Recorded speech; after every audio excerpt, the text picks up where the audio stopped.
A continuación, Quito TV.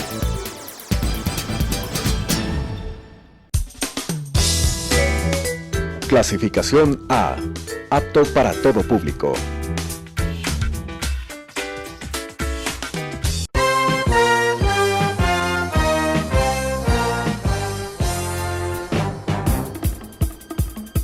Un tiempo con las noticias desde la capital. Un tiempo con las noticias de la capital. Quito TV. Un tiempo de noticias en Telesucesos, Canal 29.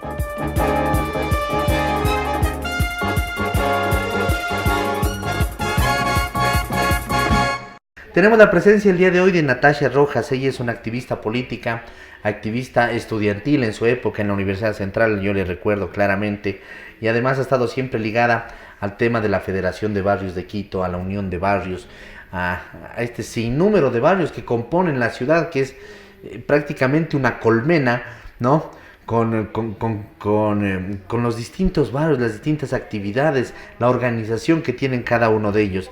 Natasha, ¿cómo está? Bienvenida. Muy buenos días, contenta de poder compartir este espacio con usted y con las personas que nos están mirando. Qué bueno. Vamos a hablar un poco sobre el tema de la calidad del transporte en Quito.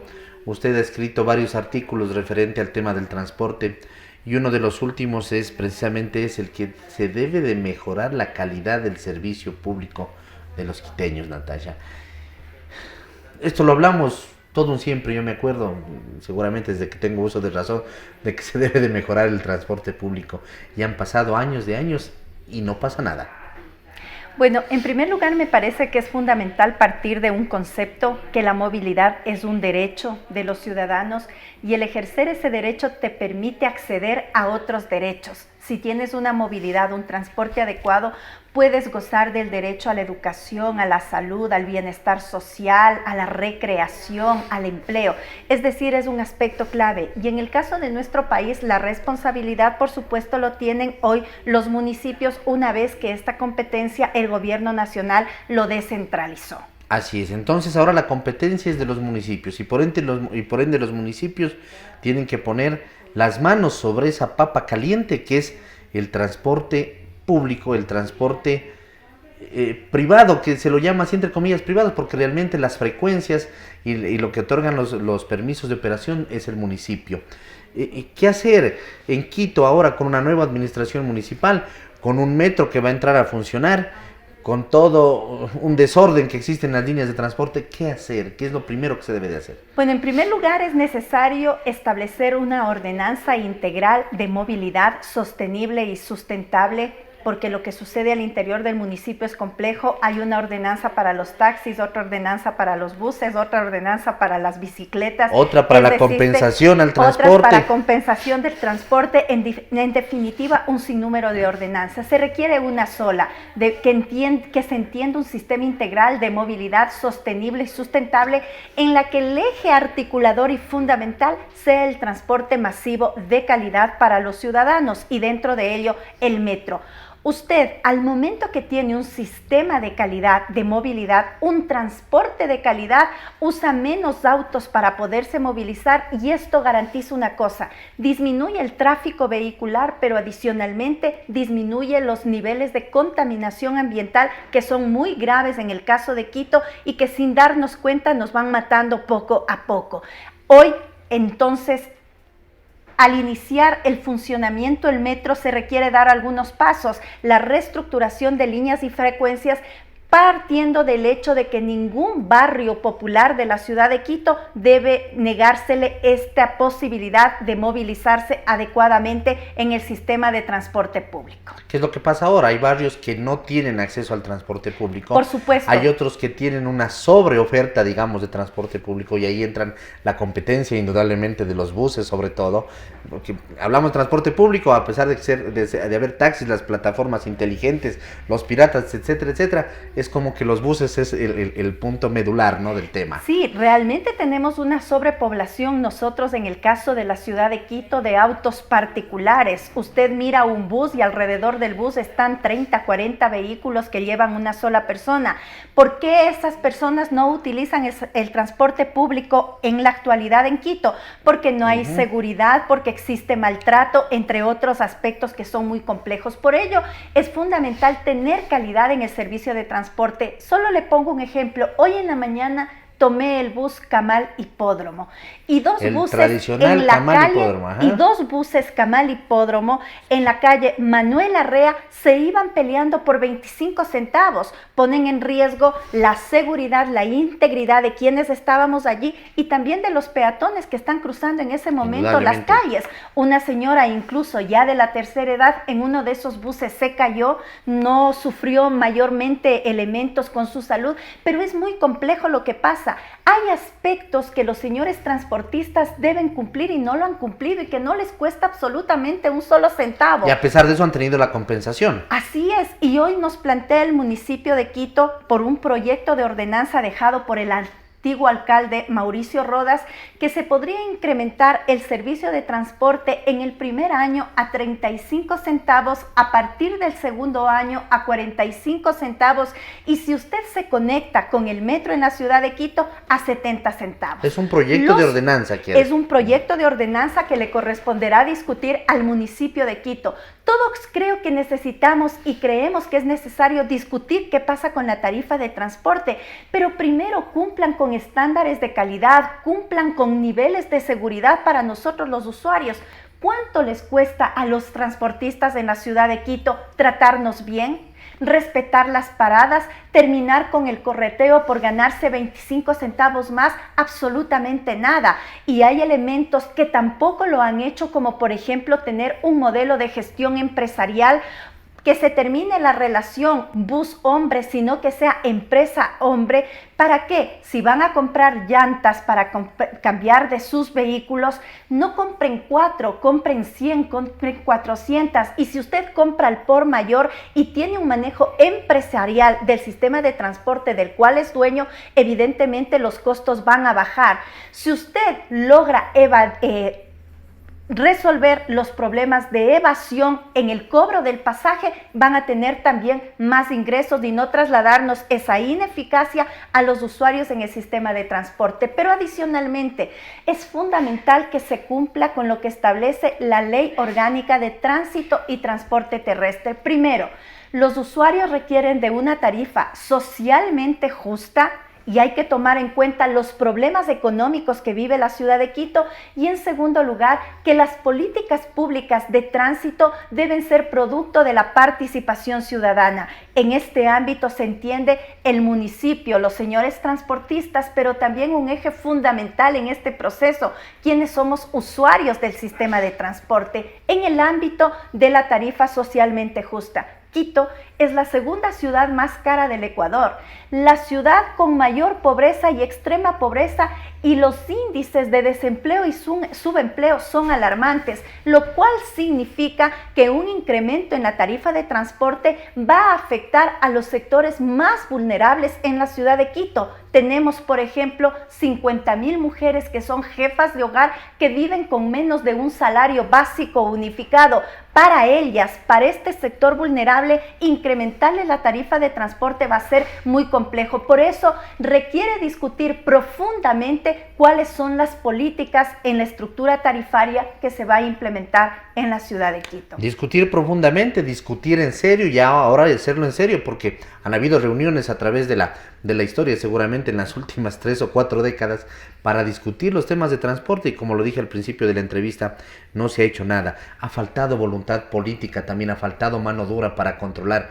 Existen leyes, ordenanzas, seguramente dispersas incluso, como decíamos, no existe una sola ordenanza, pero a pesar de eso tampoco se ha controlado lo poco que dicen esas ordenanzas. No ha existido liderazgo y se ha pasado en un momento de manipulación en el sistema de transporte. Si no me dan subsidio, hago paro. Si no me dan compensación, hago paro. Si es que no me incrementan las tarifas, hago paro. En primer lugar, el servicio de transporte público es un derecho que tenemos los ciudadanos y hay que sentarnos a dialogar, hay que sentarnos a discutir sin apasionamientos, ni del un lado ni del otro, pero evidentemente resolver este problema de la calidad y la seguridad en el sistema de transporte en la ciudad de Quito. ¿Debería de pasar a ser municipal el transporte? Yo creo que en un proceso, frecuencia, línea que no cumple con los estándares de calidad, que no cumple con la seguridad a nosotros los usuarios, esas líneas, esos permisos de operación deberían ser retirados y manejados por el municipio de Quito. Las empresas no desaparecerían, de pronto pudieran ser socias del municipio. Pero por supuesto. Pero ya se haría una selección de los choferes, de todo el sistema, las frecuencias, etcétera, etcétera. Hay que resolver también qué pasa en el sistema de transporte. Un problema es los usuarios, pero otro problema es qué pasa con los empleados que trabajan en esas líneas de buses. Trabajan entre 14 y 16 horas los empleados. Eso es fatal. Tienen que sacar la caja del día, su ganancia, y el resto entregarle al dueño del bus. Por eso el corretaje. No tienen seguridad social y realmente las condiciones son de precarización laboral en las cuales se vienen desenvolviendo. Eso también se debe controlar desde el municipio de Quito y, por supuesto, necesitamos pasar del sistema tradicional de transporte que tenemos a un sistema eléctrico que disminuya los niveles de contaminación. Eso va a significar evidentemente inversiones por parte de los señores transportistas y disminuir la contaminación ambiental que tanto daño le hace a nuestra ciudad. ¿Qué pasa con los taxis? Y le comento esto porque hablaba antes de la entrevista. Acabo de venir de 3 países de Europa y no veía taxis yo en las calles. Y resulta que los taxis están, como antes sabían estar aquí en Quito, parados en distintas paradas. Y uno lo que se hace es llamar cuando se necesita un taxi, en vez de estar circulando, ¿no?, en la ciudad. ¿Qué hacer con el sistema de taxi? Además que no se sabe cuántos taxis más se van a legalizar, cuántos taxis más necesitamos, cuáles son los piratas, cuántos están dentro de las aplicaciones, etcétera, etcétera. Bueno, la ciudad de Quito va a tener más de 20,000 taxis legalizados por parte del municipio. El tema de transporte ha sido muy complejo, incluso ha habido corrupción en la aprobación de nuevas líneas, tanto en buses como en taxis, y nada más ni nada menos que tuvimos 2 concejales con grillete por extorsiones a quienes se desarrollaban en el sistema de transporte.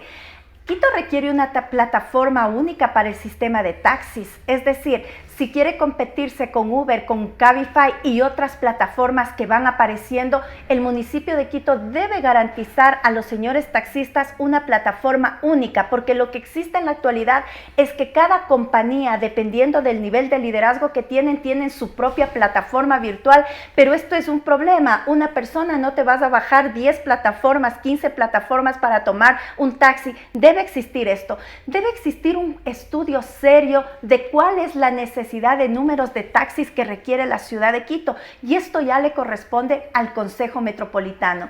Yo creo que el alcalde doctor Jorge Yunda, que ganó las elecciones en nuestra ciudad, tiene realmente una gran responsabilidad para enfrentar los graves problemas heredados en más de una década en la ciudad de Quito, que le ha llevado al caos, a la improvisación, entre otros aspectos. Pienso que es una gran responsabilidad y yo quiero hacer mías las palabras que él ha dicho. En esta alcaldía, la participación de la ciudadanía, las opiniones, los puntos de vista, las críticas serán recogidas por esta administración municipal. Y yo creo que eso es muy importante, porque para definir y para aprobar políticas públicas, tú requieres de un elemento sustancial que significa la participación de la ciudadanía.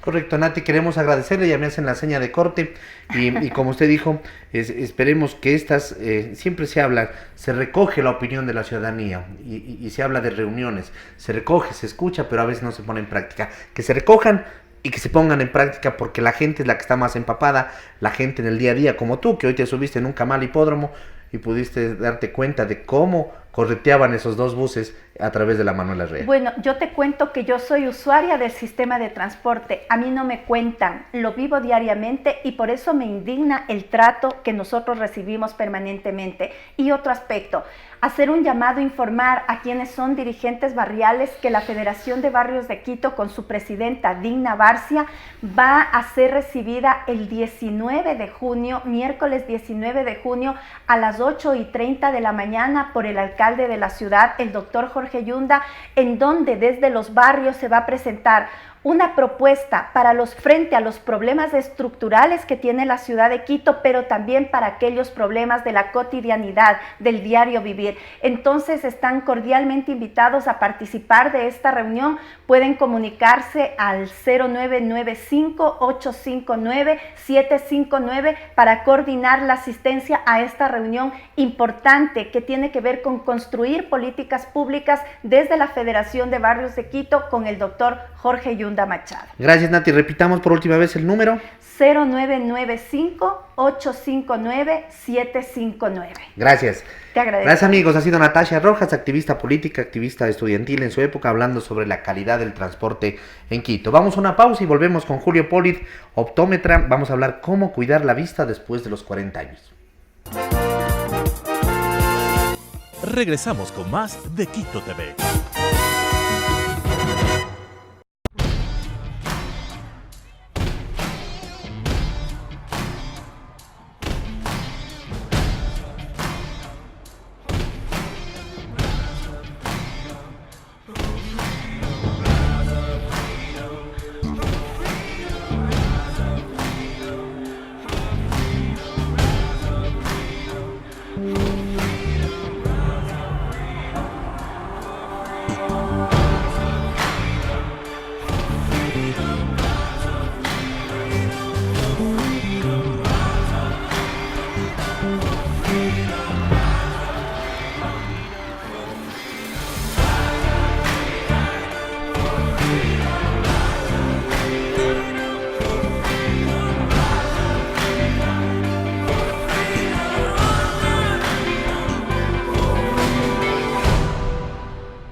Continuamos con Quito TV. En este espacio informativo ahora está Julio Polit, él es optómetra y vamos a hablar, como ya lo dijimos antes de la pausa, cómo cuidar la vista después de los 40 años. La vista es primordial, por lo que se recomienda hacer un chequeo cada año. Doctor, ¿cómo está? Bienvenido. ¿Qué tal? Buenos días. Sí, justamente como usted mencionaba antes, la vista es uno de nuestros sentidos, digamos, principales, ¿no? Desde mi punto de vista es el más importante en realidad, porque tengamos en cuenta que eso es lo que nos permite vivir nuestra cotidianidad, disfrutar de varios paisajes y todo esto. La prevención juega un papel muy importante dentro de esto, porque prácticamente en caso de tener alguna complicación a futuro, el hecho de que podamos prevenir algo con anticipación, pues nos va a ayudar a tener un tratamiento mucho más adecuado, algo que incluso podría salvar nuestra visión. A partir de los 40 años hay diversos cambios en la vista, pero esto es fruto de la edad mismo, además sumado a otros factores seguramente externos. Entonces es recomendable el tener el debido cuidado y la prevención. Como en toda la prevención, es seguramente un 90% del éxito. Claro, lo principal son los cambios fisiológicos que empiezan a aparecer a partir de esta edad, ¿no? Nosotros internamente tenemos una especie de lente que mediante pues la función de ciertos músculos nos ayuda a enfocar las cosas de cerca. Para tener una idea mucho más gráfica, es como cuando estamos tratando de tomar una foto con nuestra cámara, pues tenemos que generar un enfoque. Estos músculos que nos permiten enfocar las cosas van perdiendo su flexibilidad normal y a la larga deben ser compensados con lo que llaman un lente de lectura. A esto se le conoce como presbicia, que justamente pues es cuestión de la edad. Es la presbicia, ¿no es cierto? Correcto. Ya, este es uno de las más comunes, de los diagnósticos más comunes pasados los 40 años. Pasados los 40 años, sí, prácticamente todas las personas nos enrumbamos a eso. Como promedio de edad en lo que empieza a aparecer esta dificultad es los 40 años. Correcto. ¿Qué hay que hacer? Entonces lo recomendable, una cita al año con un optómetra. O sea, de forma optométrica, tener un control optométrico como oftalmológico al año es lo más recomendable. Los oftalmólogos principalmente lo que se encargan es en evaluar o diagnosticar cualquier defecto patológico Y nosotros como campo de acción dentro de la optometría lo que nos preocupamos y nos enfocamos es de diagnosticar cualquier tipo de defecto refractivo visual. Este tema de la presbicia tiene que ser sí o sí con el tema de los lentes, o existen operaciones para poder corregir. No, esto netamente se corrige con lo que son lentes, Ya. ¿sí? Tengamos en cuenta que si es que utilizaríamos un lente de lectura que llaman, muchas veces hemos visto tal vez en nuestras casas, a nuestros abuelitos, personas de la tercera edad, vemos que utilizan un lente solo para leer y posterior a realizar eso se lo retiran. Entonces, esa es la finalidad de este tipo de lentes, corregir la dificultad visual que se presenta de cerca. Esos son los lentes progresivos, ahí se llaman, ¿no? No, los lentes progresivos pues ya es una tecnología ya. mucho más avanzada. Esto está diseñado para las personas que no solamente presentan una dificultad visual de cerca a partir de los 40 años, sino que ya al transcurso de su vida tienen también una dificultad visual a distancia. Este lente lo que le permite es, dentro de la misma luna, tener diferentes campos de visión que le va a ayudar a corregir tanto a distancia, de cerca, e incluso tiene algo que se denomina visión intermedia, que le permite al usuario trabajar en el computador, en el celular, en su tablet y ese tipo de dispositivos. Correcto. Estamos nosotros en una zona donde el sol cae perpendicularmente, donde la mayoría del año nosotros tenemos la presencia del sol y de los rayos ultravioleta. Esto ayuda a que las consecuencias de estas enfermedades relacionadas con la visión sean más fuertes. Justamente sí. Por el hecho de la intensidad, como mencionaba usted, pues es mucho más fuerte. Por lo tanto, siempre se recomienda a las personas que estamos ubicados geográficamente, dentro de esta zona, el uso de una gafa con una protección UV adecuada, con la finalidad pues de salvaguardar a futuro lo que es nuestro sistema visual. Esa protección UV adecuada, ¿de cuánto tiene que ser? ¿Cómo la podemos determinar? Lo normal que se encuentra, y cuando nosotros vamos a comprar una gafa y muchas veces tenemos confusión, vemos que dice protección UV 400 o dice protección UV 100. Las dos se refieren a lo mismo. 400 está medido pues en nanómetros, que es la intensidad de la luz, y con 100 pues se refiere al 100% que está generando este tipo de Esa bloqueo. es la que necesitaríamos, es la lo ideal. más adecuado, justamente sí. Las gafas principalmente de marcas, una gafa buena viene con este tipo de protecciones. Correcto. ¿Qué pasa con otras enfermedades relacionadas con la vista, sobre todo en personas que tienen, por ejemplo, problemas de diabetes, ¿no? Claro, en personas con diabetes se puede generar ciertas degeneraciones internas a nivel de la retina, justamente como consecuencia secundaria de la enfermedad que están pasando. No solamente la diabetes genera este tipo de daño, sino otras enfermedades como por ejemplo la hipertensión, problemas de tiroides. Entonces, en este tipo de pacientes, en este tipo de personas, es mucho más recomendable y más necesario un control anual, tanto optométrico como oftalmológico. Correcto. Otro de los consejos es el ingerir cantidades adecuadas de vitamina A. Yo me acuerdo desde niños decían, tienes que comer la zanahoria porque es bueno para la vista, ¿no? Sí, en realidad se influye mucho por los pigmentos que principalmente nos brindan este tipo de alimentos, pues ayudan mucho a tener un mejor desarrollo a nivel retinal, justamente, que es la zanahoria, el melón, el tomate, el zapallo, la espinaca y el brócoli. Claro, también digamos los vegetales, las frutas rojos principalmente, tienen este tipo de vitaminas que nos ayudan mucho a ese tipo de desarrollos. ¿Qué hacer con el tema de la iluminación en la casa, la iluminación en la oficina? Son factores también que pueden terminar perjudicando el tema de la vista, ¿no? Sí, nos pueden perjudicar bastante por el hecho de que si no tenemos una buena iluminación en nuestro ambiente de trabajo, de estudio, de desenvolvimiento laboral a diario, puede producir ciertos tipos de cansancio, enrojecimiento, resequedad en nuestros ojos porque estamos generando algún tipo de esfuerzo. Incluso en algunas personas conlleva que tengan dolores de cabeza, molestias un poco más notorias. Y justamente sí, no necesariamente es por estamos haciendo fuerza. Es por un esfuerzo, claro, no tenemos una iluminación adecuada y pues lo que nos permite tener a nosotros el fenómeno de visión es justamente la luz. Indudablemente, además que el tema, podemos tener una buena iluminación además, pero seguramente las lámparas no son las adecuadas. Justamente. Hay tipos de iluminación incandescente que indudablemente ya ha ido desapareciendo. Igual el tema de los fluorescentes, que eran muy perjudiciales incluso para el tema de la piel.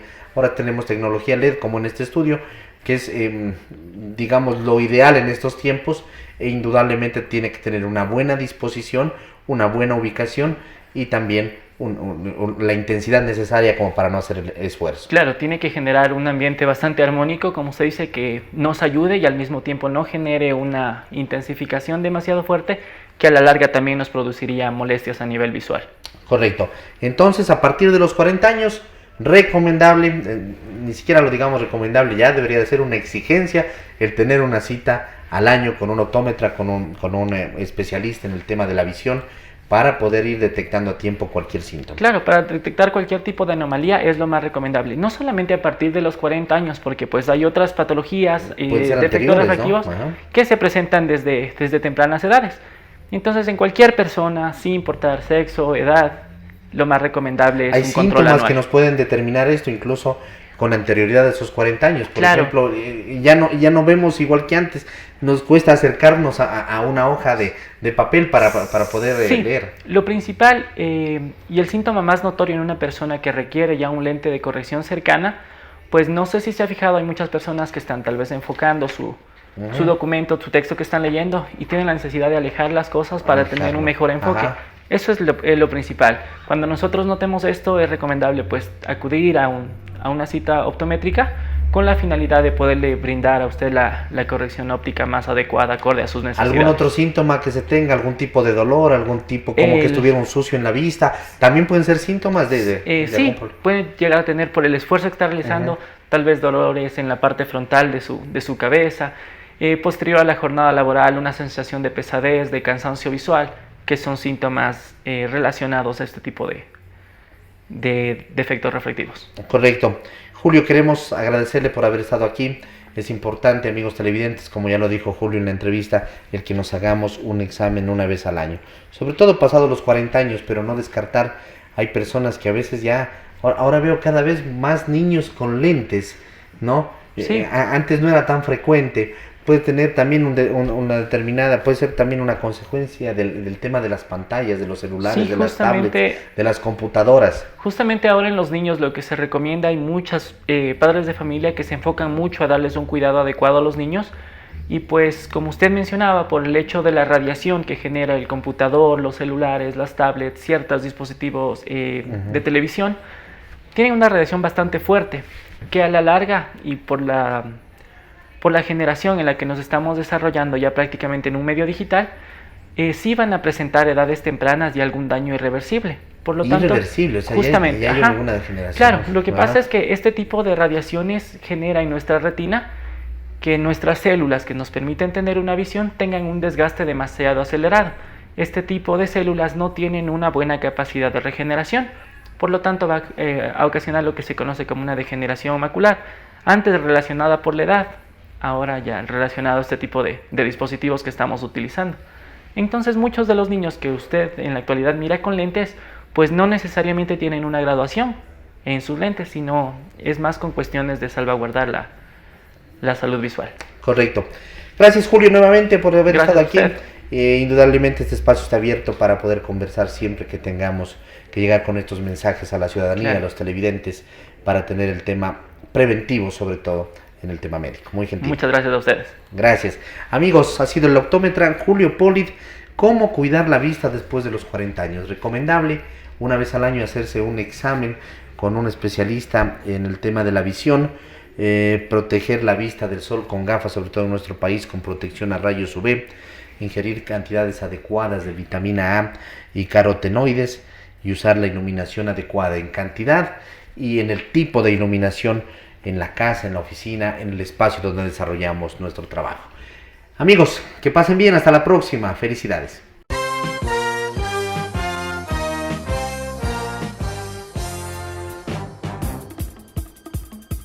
Un tiempo con las noticias desde la capital.